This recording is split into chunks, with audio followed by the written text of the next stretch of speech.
Could the United States actually be inclined toward a Russian invasion of Ukraine? This question may have crossed the mind of anyone closely following events in Ukraine, from Biden's insistence that Putin had already resolved to invade Ukraine, to media faux pas in which a Russian invasion had already been declared in headlines only to be retracted, to the administration's fascination with an impending false flag operation as the casus belli for a conflagration. Numerous clues suggest that the administration's insistence that the Russian buildup of troops proves that it's about to invade Ukraine is at least as prescriptive as it is descriptive. Here, I'm going to address 6 main reasons that might suggest the US may in fact be more inclined toward a Russian invasion of Ukraine than it is willing to admit. The first factor is not a cause, but a criteria, and that is the fact that a Russian invasion of Ukraine would not constitute a clear and present threat to the integrity, security, and economic vitality of the United States itself, and would therefore, from a military risk perspective, be a relatively low risk security scenario for the US homeland. Notwithstanding the very real but by now near constant threat of a cyber attack on US critical infrastructure, which the US is obviously constantly on guard against, the actual risk to the US from a conventional conflagration in Ukraine and Russia is minimal. Neither is there any serious anticipation of a wider nuclearization of any potential conflict. So from the US's perspective, this is a serious risk for Russia, for Ukraine, and potentially for Europe, not America. Secondly, a conflict in Ukraine has the possibility of weakening or even reversing Russia's current occupation of Crimea, its unilateral domination of the Sea of Azov, and its effective but unacknowledged control of Donbass.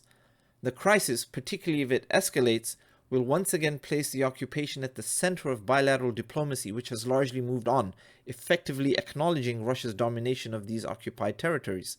A weakening or possibly even an eventual reversal of the occupation would be a significant strategic achievement for NATO and the US's wider strategy of containment. Thirdly, over the last 20 years, Russia has engaged upon a program of military renewal precipitated by the extent to which it had fallen behind NATO's conventional capabilities, and also by the fact that its conventional assets had been divided among the CIS, the successor states to the USSR. No longer are Russian military exercises demonstrations of comedic launch failures and missing and sunk naval assets. Russia has made strident progress in areas such as hypersonic delivery systems, fighter aircraft and avionics, guidance systems, and NBT platforms, as well as C4I3. So Russia's military has thoroughly modernized. Or has it? Its air power has been demonstrated in Syria, but against no opposition. What about in a real theater? What about jointness? These and other critical questions remain, and the US is eager to carefully observe kinetic employment by Russia. Fourthly, NATO. The current administration's policy towards NATO is a clear departure from the previous administration's calling into question the very existence of NATO and the scope of its financial burden. This has been underscored by the size of the US delegation at the Munich conference of February 19th and 20th, 2022, at which House Defense Appropriations Committee and House Intelligence Committee members were also present, and where Speaker Pelosi reiterated the Biden administration's commitment to NATO. The current crisis underscores the validity of the US's insistence that NATO is not just relevant, but is the only valid architecture for defense in Europe, at least according to the US perspective. Of course, this is through which the US would continue to function as the leading power over France and Germany in a strategic confrontation with Russia. This leads to the fifth reason, which is the role of Germany. Yes, Germany is the economic powerhouse behind the EU, and it has the preeminent manufacturing infrastructure in Europe, and not just consumer commodities, but infrastructure platforms.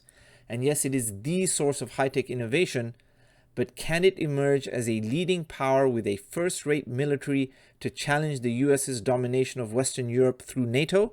No, not yet, but it's heading there.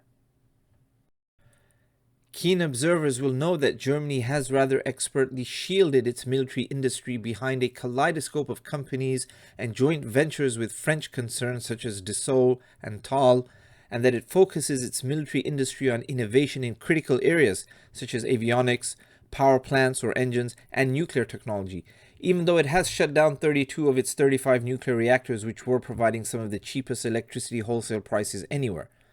But that's not the key issue.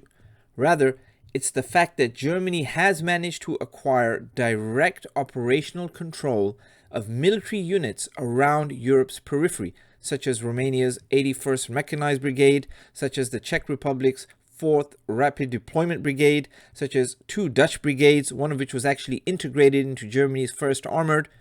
These are some examples that are open source. All the while, the rest of us are focused on the unworkability of the Eurocorps, which is a total red herring and designed for failure to allay concerns Americans may have over a workable European fighting force. So note, Germany is not in a position to challenge the imposition of US defense architecture upon Europe through NATO, but it is where that challenge will come from, which is why Putin is committed to driving a wedge between Germany and the US over Nord Stream 2. Sixthly, the US's wider strategy of containment of Russia in Eurasia. For 7 decades, the US has sought to exploit Russia's overextended geography through a containment strategy that has seen the US alternatively ally with and then oppose China, Iran, Turkey, Pakistan, and jihadist groups from the Caucasus to Afghanistan. Following the dissolution of the Soviet Union, the United States has sought to redirect the successor states to the USSR away from strategically orbiting Moscow to functioning within the US's wider defense architecture across Eurasia. Ukraine is a critical component of this approach, critical enough that Russia would consider launching a wider conflict to maintain its own strategic domination over Ukraine and prevent it from functioning as part of the US's wider containment of Russia strategy.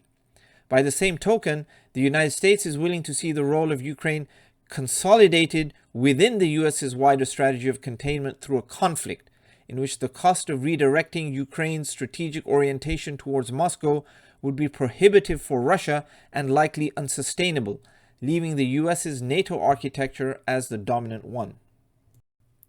So these are some reflections on what's being discussed among some analysts in the strategic and political policy mediums that might be of value to wider civil society, where the primary sources of information may be limited to television news and associated websites and social media.